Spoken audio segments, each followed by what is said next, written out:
Have you seen a stray dog who is having a bad skin itch? And he's itching and he's going to just, use his teeth and claws to scratch it.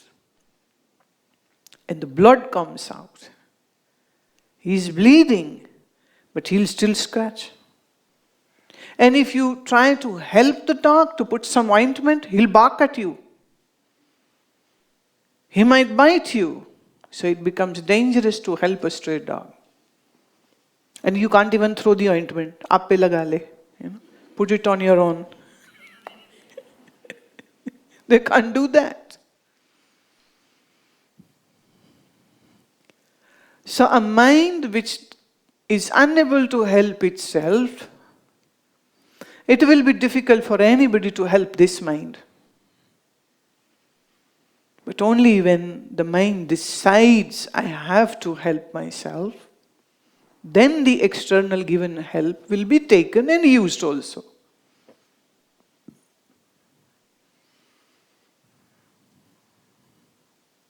Now, coming to question about that if sleep comes over when the mind is relaxed, what to do? Take a bath. Cold shower bath. If you have a pond or a river, go and take a dip in that.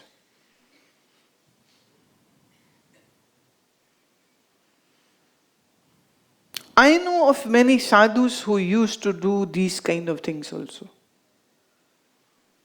They have taken sannyas.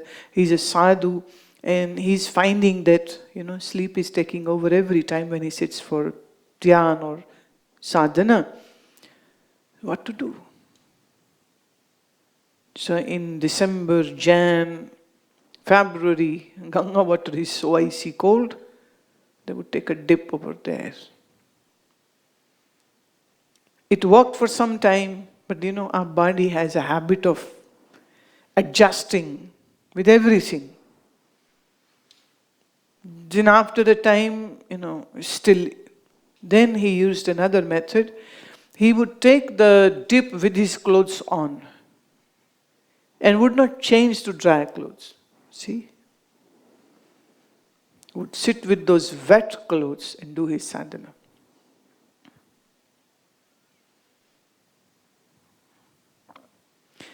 Nobody taught him to do that. He chose to do this on his own. Some people put some, I'm recalling one woman, sadhu. So in her younger days, when it is sweltering hot, she would go up on her rooftop and sit on those iron sheets to do her sadhana. She passed away 2 years ago, at age, I think so, 96 or so. We had very good, relationship. She loved me a lot and respected me a lot. When I was young, 17, 18, she met me at that age.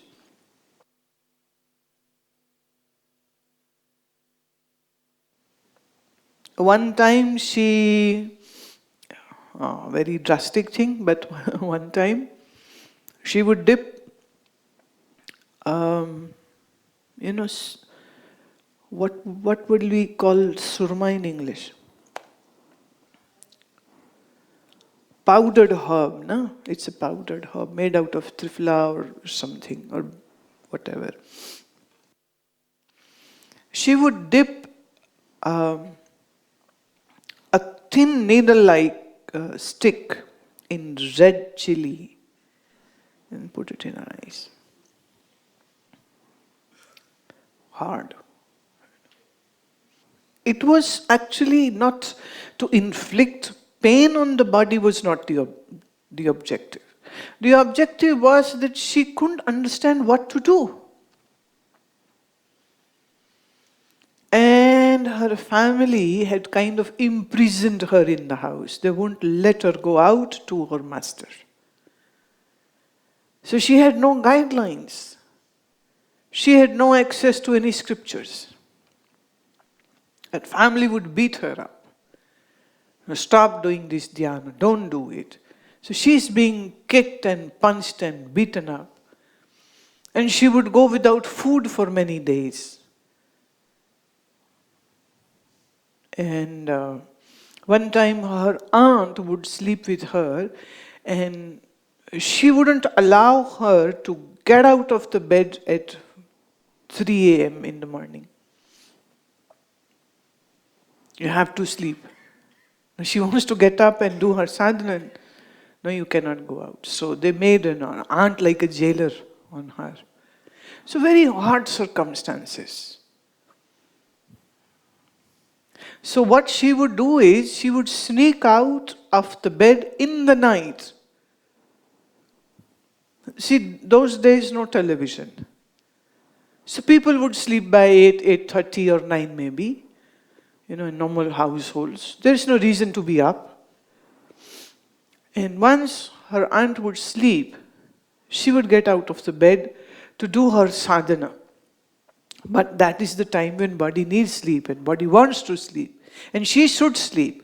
But she has no time, she won't be given the permission to do any sadhana in the daytime. So that night hours are the only hours which she had. So she would do this. Third Guru Nanak, Guru Amar Das, he would in the daytime serve the Guru's home, serve the congregation, do all odd jobs, cooking, getting wood, cutting wood, cleaning, washing, whole day. But when will he do his sadhana? It's only night time, but at night the sleep will come. So he placed a nail in the wall, and he would sit beneath that, and then he had long hairs, and then he would tie a knot of his hair into that nail, and then sit to do his sadhana. Now if sleep comes, and body becomes, and what will sleep do? If the head moves forward or sideways, his hair will get pulled. And he was 69 years aged old man. So in the day he is working and serving the master, and at night time he wanted to do sadhana. There's a place in Punjab called Goindwal. In Goindwal, there is this small house in which Guru used to live, and this room is at the first floor. So you climb the stairs, and that wooden nail is still there in the wall. It's still there. I have been there many times. And I used to wonder, oh Lord, if he could do this, in spite of his age, in spite of the hard work what he was doing in the daytime, and he loved his Guru so much that it is said that he would go to the river and fill a pitcher of that warm, fresh water and bring it for Guru Angad Dev Ji for his bath. Because it is considered that if you take a bath in a warm river's water, it's good for the health. So there was a well very much in the house, but he would still go, get that pitcher in dead of the night for his Guru to take the bath. Meaning his seva started at so early wee hours. When would he sleep? But he doesn't want to waste his time. So he planned the way to kick out sleep. So he would tie his hair as a knot with that nail and sit beneath that, do his sadhana to ward off sleep. So this is the story of Guru Amar Das. And I have personally met such people, such individuals, who were using every measure whichever possibly they could do to do their sadhana. The fire of vairagya, the dispassion, is so much in them. So much in them. Sometimes I really feel that it just may be after many, many lives of wasting your time in worldly stuff. Maybe after many, many lives, the mind gets the lesson that it's of no use. So let's do sadhana and then look for a guru and follow the sadhana and do the sadhana to break the shackles of ignorance. It's only through experience that finally the mind doesn't now want to waste even a minute. If vairagya could have been given by my talking, by my discourses, I should have given this to thousands of people. But unfortunately, I always say this, I feel myself as a little failure. Because even after doing everything, people are still stuck with their egos and stuck with their greeds and stuck with their, worldly racings. They are still not getting it.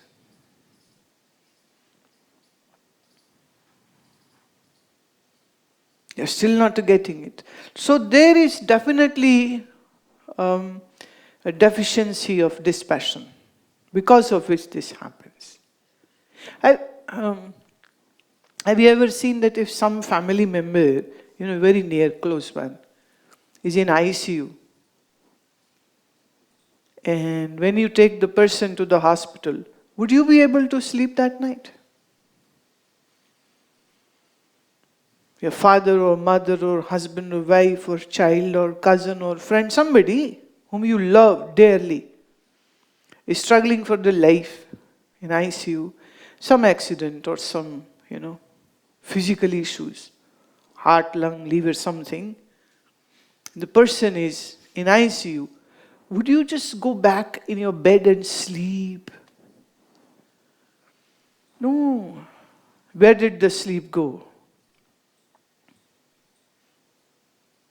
Even if somebody says, oh, I'll sit here and, take care of it, and you go and have rest. Oh, no, I cannot go and rest. I cannot go and rest. I have to be here.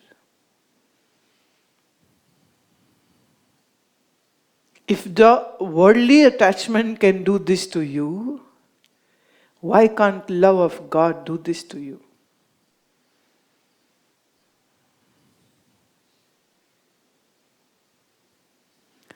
So we all have the capacity to do impossible things.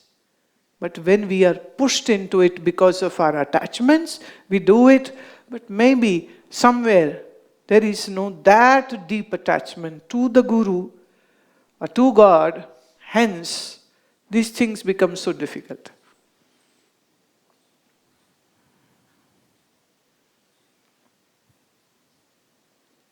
Like a woman who gives birth to a child, she had the child in her womb for 9 months, and then she delivers the child. And then, who teaches this mother to wake up even if the child is doing a very gentlest murmur?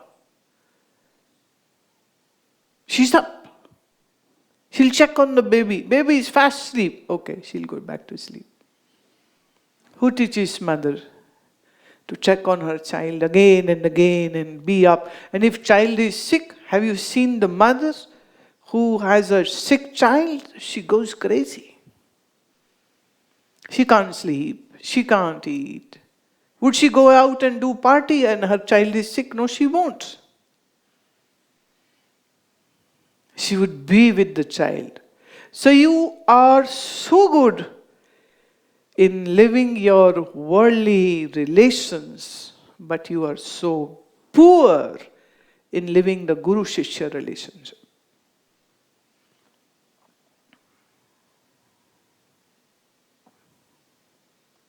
In Bani there is a beautiful Shabad which says that the way the fish cannot live without the water, the way the mother cannot live without the child, the way the chakvi, it's like a bird, cannot live without the moon, how can I live without my Guru?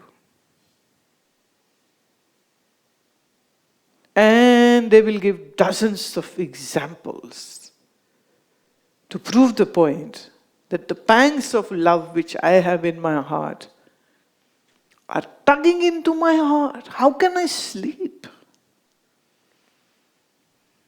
I can't sleep. Life is short, work is so much to do. How can I waste my time and life on doing stupid thing?